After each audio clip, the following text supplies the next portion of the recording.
This is an examination of the hidden human condition. This is the Hidden Killers Podcast with Tony Bruschi. Arie Shamuilian joining us, defense attorney and professor of law. We've been discussing the Alex Murdaugh case with him very much since the beginning of the trial, and was as with everyone who's been on the show since then and is now coming back on. I want everyone to have an opportunity to express their thoughts on the verdict, and this is the first time we've had you back on since that verdict has come down. Arie, your feelings? You know, I'm not surprised by the verdict. It's sad to see such a big family name go down the way that it's gone down, but ultimately the jury's decision came down to what appears to be one big thing, and that is the video that depicts Mr. Murdaugh's voice in the background in relations to the dogs. Mm-hmm. Once that audio was there and it conflicts directly with Murdaugh's defense of not being present at the time of the killings, I think he lost a lot of credibility there. Yeah, I think that was the big thing. That was the thing that really sunk him. I also think he sunk himself on the stand very much. It was interesting because from the outside looking in, I think many of us analyzing the case said, we think he did a pretty good job. But then those who were like right there, those in the jury watching him, who could see close up beyond high definition television, even, they said he wasn't crying. It was simply snot going down his face and in a lot of dramatic acting. And they felt that they saw through it, I think, even more than those of us on the outside who had more information did. Yeah, and that's, you know, the risks of a jury trial is one where the jury gets to see your client face to face. They get to gauge your client from 10 feet away and determine whether or not they look credible. And in the case at hand, and as far as Mr. Murdaugh goes, the jury didn't buy it. They think that something fishy happened and he didn't come across credible. And one other thing that was, I think, a big bombshell in this case was the fact that he went down to the police department with his attorney and provided a statement. Had that statement never been provided as far as his alibi and where he was, the defense could have controlled the whole narrative of this case and revolved it around this video. But because they locked themselves into a statement by going to the police department and giving that alibi, the detectives were able to find this video and counteract where his alibi was at. Put yourself in the shoes of I can always say his name wrong, Harpootlian and Jim Griffin and Alec coming to you in the middle of this thing and saying, guess what, guys, I lied about a key point in this. How would you handle that as a defense attorney in the middle of this trial? You know, at that point, it's too late. You hope that all the clients you have as the defense attorneys are honest and outright with you. As far as when a bombshell like that comes out, you have to adapt and overcome. You have to see what good points you have. You have to adapt to the situation. And hopefully by presenting mitigating factors, you overcome that new hurdle. And unfortunately, in the case at hand, they weren't able to do it. It was just too big of a bombshell that came out. Could this have been something that Harpootlian knew sooner than just like the day of that he said this in court, maybe the day before? Or do you think they knew this going in, that this was what he was going to drop towards the end of the trial? Was this part of the strategy all along? It definitely might have been part of the strategy. Defense attorneys and prosecutors always have weird ways of bringing these bombshell things out.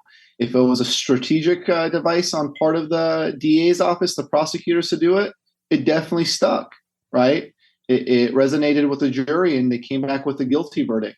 As far as the defense goes, if they knew that this was going to be a big issue, they definitely should have prepared much better for this big issue at trial, especially because Mr. Murdaugh took the stand. He should have polished it up much more.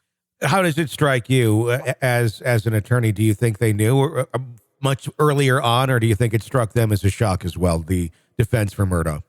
Yeah, I think the defense was partially shocked about what happened, and the fact that Mr. Murdaugh takes the stand and says, "Oh, I realized it was one lie, and then I had to lie to cover things up, and it was more lies." That didn't help him. That taking the stand and saying, "Hey, I'm a liar. I started with one lie, and it snowballed," didn't help him. Didn't help him at all. On appeal here now, that's obviously the next attempted step. How do you think that will play out? Appeals are very difficult to win, and unless there's something huge that the trial court did that was inappropriate, or if the defense, or if the district attorney's office, the prosecutors, if they withheld any type of evidence, then there would be a good shot. Most cases are not successful at appeal unless there's a huge issue and a miscarriage of justice somewhere. So I don't think there's going to be success there. It's likely. I mean, how let me ask you this. How long or how many times can one appeal something like this? How many shots does he have at getting this thing struck down or reversed or a retrial or a mistrial? Yeah, in the case at hand and at the state where it's at, I don't know their particular rules of the court, but I will tell you this. There's initially one big threshold that you have to get through to get to the Court of Appeals. And if you're successful, then that's it. You're good to go. Of course, later down the line, if there's new evidence that comes to light, right? If there's exculpatory evidence that tends to prove a client's innocence, you can always bring that up to the court, and the court, in the interest of justice, should take a look at it.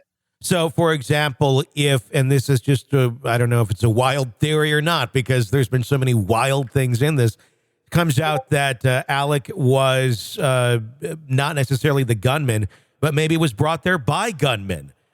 Who said, "We're killing your family because you owed us money and this is the price you're going to pay. And we're going to kill the rest of your family too unless you pay us." And could this have, if this were to be the case, if Alec were to make this sort of wild statement, you would need some sort of evidence before that, for that statement to be backed up, correct? Before it could actually go to court?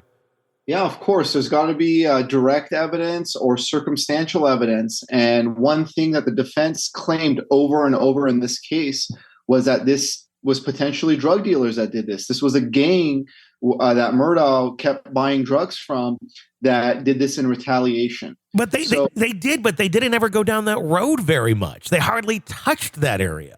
Very disappointing, right? I think that was a stronger alibi. The fact that someone else did this killing, and they clearly have a motive, right? If they're selling drugs, the motive is there to want to harm someone's family if you pose a danger to them. They should have gone down that avenue more. They should have, tied the loose ends with the jury about that. At this stage, as far as the appeal goes, if there is some new evidence that shows this was a gang member that did this, and there's credible evidence, then definitely I think the Court of Appeal may look at that.